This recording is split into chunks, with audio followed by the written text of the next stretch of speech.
And now we're going to move on to what we've been doing here on chat, the rider questions answered. So to remind you guys, if you want your questions answered, you join on YammieNoob.co, you get access to the Discord server, and you'll be able to submit me questions, submit us bikes to review, and you'll be able to just participate on a more fun and deep level. It's a lot of fun. I really enjoy doing the questions. And yeah, all these questions are sourced from either Discord or YouTube or Instagram. Like I always kind of put out questions on Instagram. But if you want your questions answered real time, real easy, I am on Discord almost every single day, and that's going to be the best way to do it. So let's get started. All right. Dom Albraccio asks, $500 newish Ninja 400 or $3,000 older Ninja 300 for beginner bike. I'm going to assume that you meant $5,000, not 500, because that would be insane. That would be very, very cheap. So $5,000 for a newish Ninja 500. Oh my God. So many numbers here. $5,000 for a newish Ninja 400 or $3,000 for an older Ninja 300 for a beginner bike. It really depends on the condition of the bikes. I think you're going to have an easier time reselling a Ninja 400 than a 300. But I think if you're very cash conscious, it's hard to give up the Ninja 300 because the 400 is substantially better than the 300. The 500 is like a little bit better than the 400. And I haven't ridden the 500 yet, but everyone that has told me that. And I will get the chance to ride one very soon here. More details on that later on. But I think that me personally, I would probably go with the Ninja 400 because I think you're going to have an easier time reselling it later if you want to. And also it will work better as a track day training toy than a 300. If you're very cash conscious, like if you don't have that extra $2,000, then certainly go for the Ninja 300. That's going to do everything you need to do for a beginner bike, and it's going to work really, really well. And Near Rude Hig on IG asked, is it better to ride a 650cc bike or 1000cc bike as someone coming from a 350cc bike? This is an unhinged question. It's hard to even answer this question because there are so many different types of bikes with that kind of displacement, right? So I think this question might be better served for me to answer it with let's talk about, the differences between the types of displacement we're talking about here and the types of bikes that,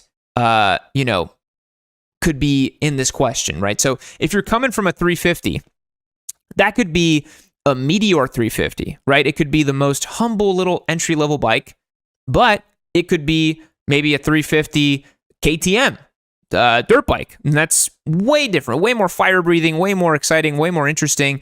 And then a 650 bike is usually like a very chilled out, like street bike, like a Ninja 650, that type of thing.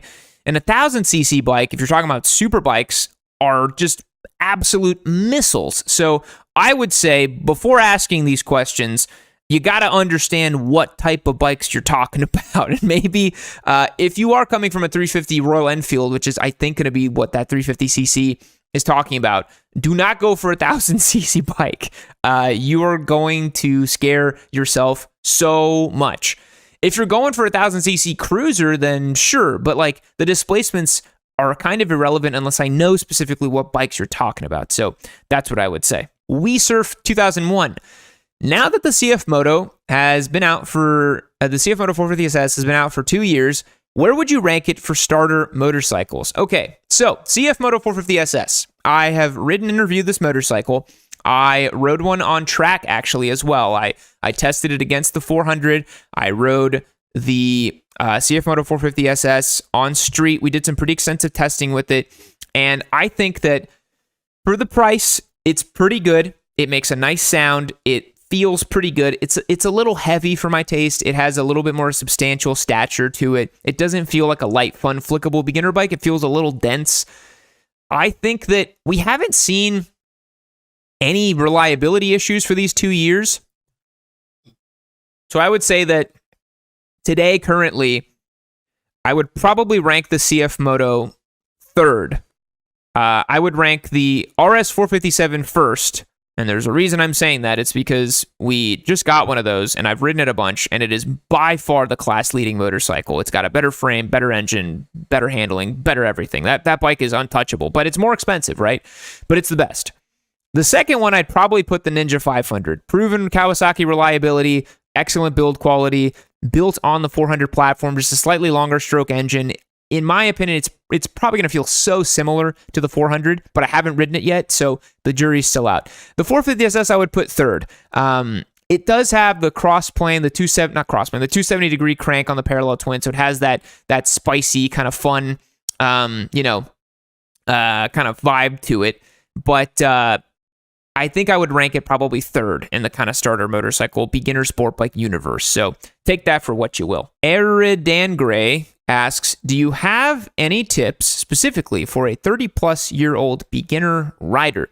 Well, I am in the 30-plus category myself now, my friend. So I think specifically for 30-plus, maybe don't focus too much on the advice of oh, you got to get a 400, you got to start small. I think some of that stuff can be a little bit, you can kind of put that with a little bit of a blanket on top of it, right? Because you're going to be able to approach this in a much more mature way. So I would say you could probably look at, the 600, not the 600 class, the 650 class, the adventure class. You could probably do that sort of thing for this, specific application of being 30 plus years old. I would say that you also probably have a slightly larger disposable income than some 20-something-year-old guy, so don't be afraid to spend a little bit more. Get really good gear if you can as well. So that's what I would say for someone who is, 30 plus years old. Ethan Helton here on chat asked a nice question. And the $20, thank you very much. We need the yammiest of noobs to do some undercover work at Sturgis. The leather daddies are getting crazy. On a real note, I'm enjoying the videos. Keep up the good work. And would you do a meetup if someone was in Texas? Thank you very much. Doing an undercover video at Sturgis would be very, very funny. And I appreciate that you like the videos. I would not be opposed to a meetup in Texas. I would like to do maybe a bike night type of thing rather than a group ride. I think that'd be a lot of fun. Maybe we can do a big collab with a bunch of other creators and get a bunch of people together and, have a nice little meetup. That could be cool. Yeah. Next question here. Connor Man 60. What should I practice before taking the MSF course? So if you've never ridden a motorcycle before and you're going to take the MSF course, the only practice you could really do is maybe ride a bicycle and just reacclimate yourself if you're not a big-time bicycle rider. Just kind of remember what it's like to be on two wheels, because dynamically, a motorcycle is going to feel almost exactly the same, except a little bit bigger.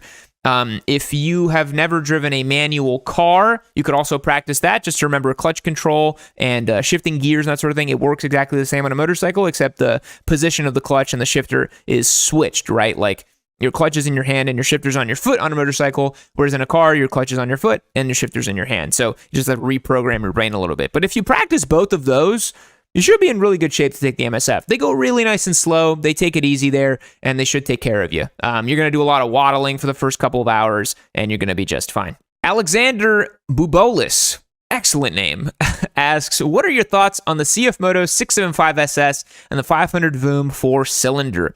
Man, this CF Moto 675 SS, man, I feel like at this point, we need to buy one as a giveaway bike because the hype is just out of control on this thing. You guys are going nuts over it. I'm seeing it just everywhere, and people are talking about it so much. I did say I probably wouldn't want to give away a CF Moto, but man, everybody wants to know about the 675 SS. So my thoughts on it are it's it's a dollar store Daytona, right? Like let's call a spade, right? Like I think that for the price, it's a good option, right? But I do think that ultimately there's no way that they didn't cut a lot of corners on a bike at that capacity for that price. Or maybe they're just cutting those sweet Chinese government checks and they're able to subsidize their products, much like, other Chinese companies that do that to compete in this US market. I wouldn't be surprised.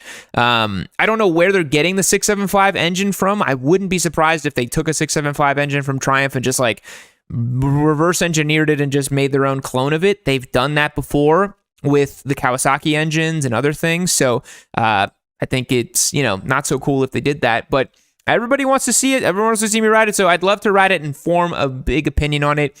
The 500 Voom 4-cylinder bike, super cool. I think it looks really cool. I think it will meet the moment of the ZX4RR. And I'm sad that it's going to be a Chinese-only market bike. I think they should definitely release that for the global market. Gomez DTG here asks, would the jump from a Svart 401 to a Triumph 1200 XE Scrambler be too much with 2 years of experience? I wouldn't say so. And the reason I wouldn't say so is not for the reason you think. In terms of power, the 1200 XE is pretty docile. It has like really nice usable low-end grunt. That 1200 parallel twin is awesome, right? It's like nice and burbly and just like torquey.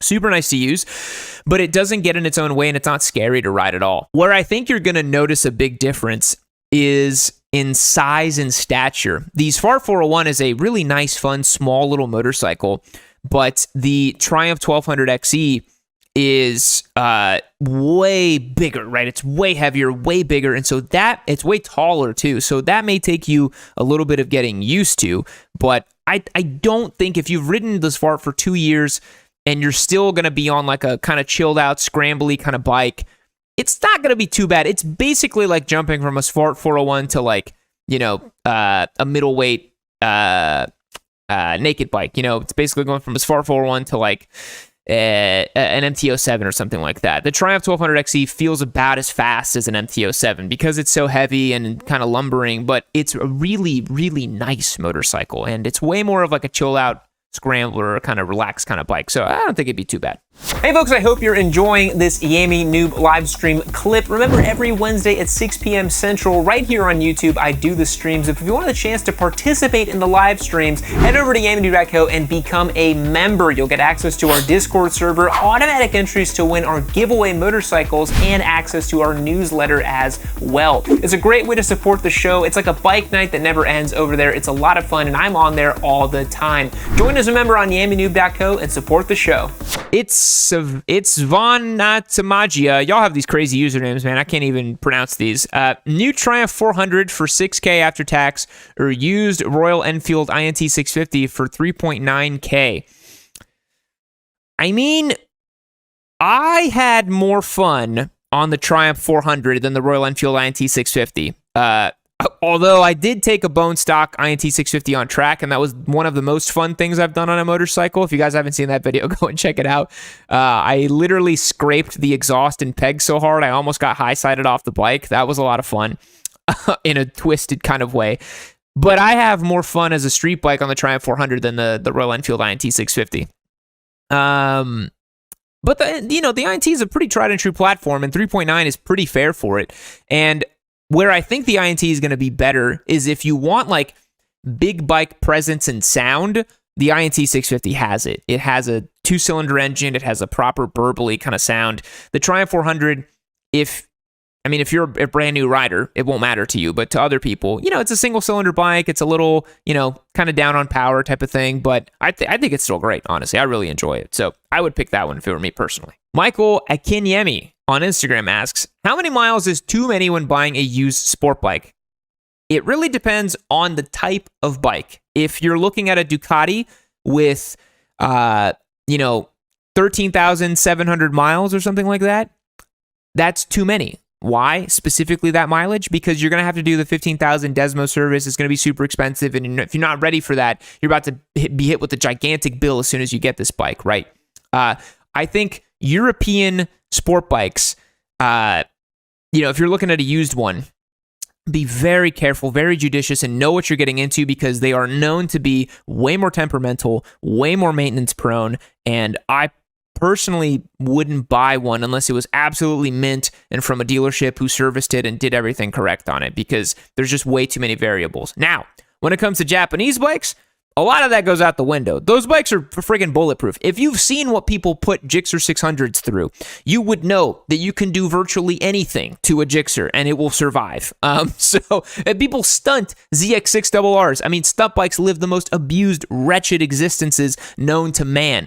And so I think that if you're looking at a used Japanese bike, as long as it was taken care of reasonably well, 50, 60, 70,000 miles doesn't really matter because they are just bulletproof and they're very simple to work on. They don't have much in the way of electronics. Like, for example, like a first generation Hayabusa, not the carbureted one, the fuel injection, which I don't think they ever made a carbureted boost. I think it was EFI from the start. I mean, it's super easy to work on. It's very simple. Everything's right there. So that's what I would say. Kind of a delineation there a little bit. All right, Prof H09 asks, how do you answer, if you die, then what, when convincing my parents to let me ride? I see this a lot with younger guys and gals who want the answer to like how to convince your parents that something you're doing is very unsafe, that you're going to do it well, and blah, blah, blah. Ultimately, the approach I've taken and the advice I've given to younger riders with this is like, you need to put yourself in a position where no one can, quote unquote, let you do anything, right? Like, you need to be in a position where you just do what you want to do and nobody can stop you. You need that freedom first. So if you are in a situation where you're living with your parents and they don't want you to get a bike, and they're saying things like, if you get a bike, we're going to kick you out. If you get a bike, we're going to do this, X, Y, and Z. Don't call your parents bluff. Don't jeopardize the relationship with your parents because you want a motorcycle. Put yourself in a position where you can get a bike responsibly on your own and show them that you're an adult that can do things and you're not going to ask them permission to do things, right? If you're very young, 17, 18 years old, you're in high school, that sort of thing, that's a really tricky one, right? And, for me, I think for parents, you have to understand that they're just trying to keep you safe. They're always going to be looking at you like they're a little baby. And motorcycles are dangerous, for lack of a better term. They are just very dangerous. So I think that conversation is difficult to have without just doing your own thing. Lou Cole here on chat. I saw this popped up. Thank you for the New Zealand $5. That's very cool. Jumping from a Duke 390 to an 04 636. What do you think about the jump? Am I getting ahead of myself? I don't think so. I think that you can not very easily, but you can definitely go from a 390 to a 636. You just have to realize that you're going from a single cylinder to a 4-cylinder. So it's quite the jump in terms of just like understanding what the bike is going to do. Like, you're going to have a way denser, wider, bigger, fatter bike that is going to want to rev out and go in a straight line really fast. As opposed to a Duke 390 that is small and peppy and like flickable and fun. You're going to see that the feeling of like taking the 636 side to side is completely different than the Duke 390 because the gyroscopic forces inside the engine, the crank is just way heavier. It's going to resist turning a little bit more. Slow speeds are going to be tougher ergonomically. So I don't think the jump is too big. I did something similar. I went from an R3 to a 675 and made it work. Many people make it work. But yeah, I don't think that's a bad idea. All right, boys, those are all the questions from the Discord and Instagram and all those places. If y'all have any other questions, feel free to drop me them on chat. I will be looking at the chat as we go through here on the live stream. Crazy that we're already 44 minutes into this. Thank you, everybody, for watching. I really do appreciate it, and for all the questions here. And just making this one of the best motorcycling communities on the internet. Let's be real. Yammie Noob server, yammie-noob.co, the YouTube channel. I'm very proud of what we do here, and I think we're doing a pretty good job. Well, you made it to the end of the video. And this RS457, what's that? It wants me to tell you to keep watching Yammie Noob. Click that video right over here and keep gathering all the motorcycle knowledge that you need to become the best rider you can possibly be. But it also wants me to tell you to go to yammie-noob.co and get signed up to win this amazing motorcycle. So do that and keep watching the show.